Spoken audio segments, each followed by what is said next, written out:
সম্পর্ক যখন করেছে আমি আপনাকে বলেছি যে আমাকে তখন কখনো মারেনি, আমাকে তখন ম্যানিপুলেট করতো ধরা যায়। আচ্ছা মোহনা, আপনি বিয়ে করেছেন, আপনি অসংখ্যবার মার খেয়েছেন 4 মাসে, এখন আপনি বলছেন যে আপনার কাছ থেকে সে অর্থনৈতিক সাপোর্ট নিয়েছে, তার পরিবারকেও আপনি অনেক টাকা পয়সা দিচ্ছেন, আসলে সেগুলো কিভাবে দিয়েছেন এবং কত টাকা দিয়েছেন? আচ্ছা, প্রথমত আমাদের যে 4-5 মাসের সম্পর্ক, বাসা ভাড়া থেকে শুরু করে সবই আমি রান করতাম। তারপর ও বিভিন্ন সময় ওর বাড়িতে ওর জমি ছুটাইতে হবে এটা বলে টাকা নিত, ওর বিভিন্ন অ্যামাউন্ট, ওর এই সমস্যা এই সমস্যার কেসের ক্ষেত্রে আমি কিন্তু বহু টাকা দিয়েছি, ওর যে কেসটা রান চলছে এই ক্ষেত্রে টাকা নিত।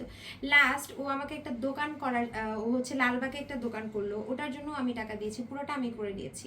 তারপর হচ্ছে ও যমুনা ফিউচার পার্কে একটা দোকান নিতে চায়, এটার জন্যই বেসিক্যালি লাস্ট যে ঝগড়াটা, লাস্ট আমি বলছি না আই এম ডান, আমি আর টাকা খরচ করে সম্পর্ক রান করতে চাই না, আমি আর টাকা খরচ করে কোনো সম্পর্ক চাই না, তখনই সে আমার উপর এরকম টর্চার করলো আর কি। লাস্ট যে মারামারিটা হলো, তাকে আমি যমুনা ফিউচার পার্কে দোকান নিয়ে দেইনি দেখে।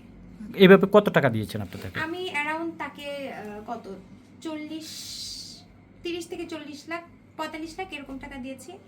আপনি কি আমার ভাইয়া ব্যাংক স্টেটমেন্ট আছে। এখন সে, আমি যখন ওনাকে বলেছি যে তুমি তো আমার কাছ থেকে টাকা নিয়েছো, সে এই ক্ষেত্রেও কিন্তু অ্যালার্ট, সে আমার ব্যাংকের টাকা, আমার এফডি এর টাকা ভেঙে, আমি যখন বলতাম যে আমার বিকাশ এটা দরকার, আমি কিন্তু ওরই প্রয়োজনে হয়তো বা কিছু খরচ করছি, ও আমার টাকা আমাকে পাঠিয়ে ট্রানজ্যাকশন দেখিয়ে বলে আমি তোমাকে দিয়েছি না, মানে ও এই টাইপের মানুষ আর কি। কিন্তু আমার কাছে আমার ব্যাংক স্টেটমেন্ট আছে, আমি আপনাদেরকে চাইলে দেখাতে পারি। আচ্ছা মোহনা, যে আপনি 40 লক্ষ টাকা দিয়েছেন, জি। মামুনের মধ্যে কি এমন ছিল তাকে এতগুলো টাকা দিয়ে তাকে বিয়ে করে সংসার কন্টিনিউ করতে হবে? আচ্ছা ভাইয়া, মামুনের মধ্যে আসলে কোনো গুড কোয়ালিটি নাই। আমি একটা ব্রোকেন পার্সন ছিলাম, আমি ডিভোর্সি। সো আমি একটা ডিভোর্সি মানুষ কিন্তু নিজেকে এমনি অনেক ছোট মনে করে, এটা আমি ইয়ে করি, তখন সে সবার থেকে একটু নিজেকে ডিফারেন্ট মনে করে, সে নিজেকে একটু লো ফিল করে।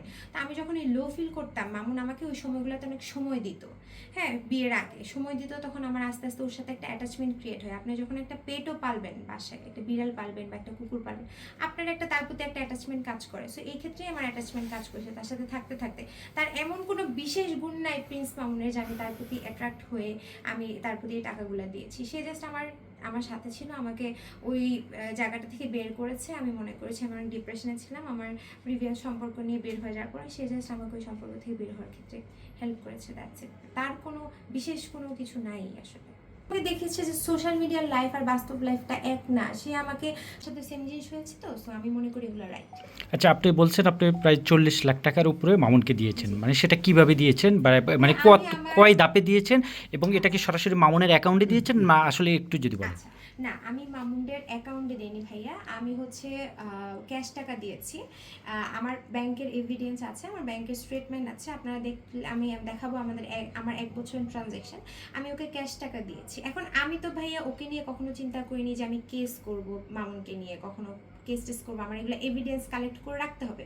ও অলরেডি 6টা মামলা রান করে, ও জানে কিভাবে কি কালেক্ট করে কিভাবে কি করতে হয়, ও আমার ফোন থেকে মানুষজনকে মেসেজ দিয়ে প্রুফ রাখে। আমি তো বুঝি না এগুলো ভাইয়া শুরুতে, আস্তে আস্তে যখন আমি ওর এই জিনিসগুলো দেখতে পারি, তখনই আমি আস্তে আস্তে ওর থেকে দূরে সরার সিদ্ধান্ত নিই।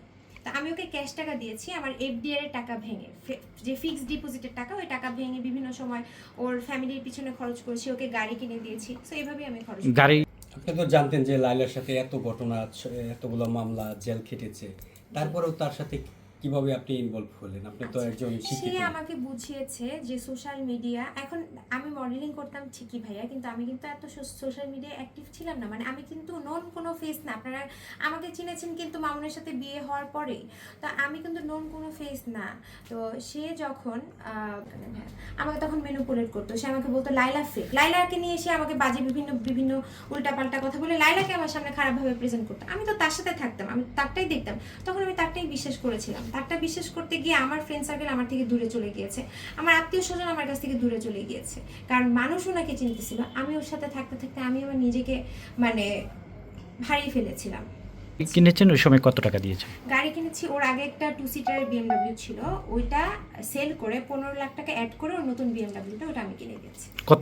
আপনি 15 লক্ষ টাকা 15 দিয়েছেন লাখ গাড়ি add করেছি। অ্যাড করেছেন, এবং ওই যে তার ব্যবসার সময় কত টাকা দিয়েছেন, মানে একটু টাকার অঙ্কগুলো বলতে পারবেন কখন? ব্যবসা সে যখন হচ্ছে লালবাগের দোকান নেয়, তখন তার ব্যবসার সময় 4 লাখ 5 লাখ এরকম অ্যারাউন্ড।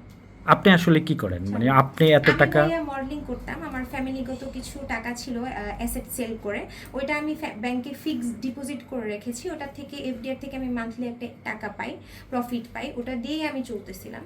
আর হচ্ছে আমি তো এর আগে মডেলিং করতাম, ওখান থেকে আমি টাকা আর্ন করতাম আর কি। এখন আমি 1 বছর যাবত আমার কোনো ইনকাম নাই ভাই, আমি জাস্ট আমার ফিক্সড ডিপোজিটের টাকাগুলোই খরচ করতেছি।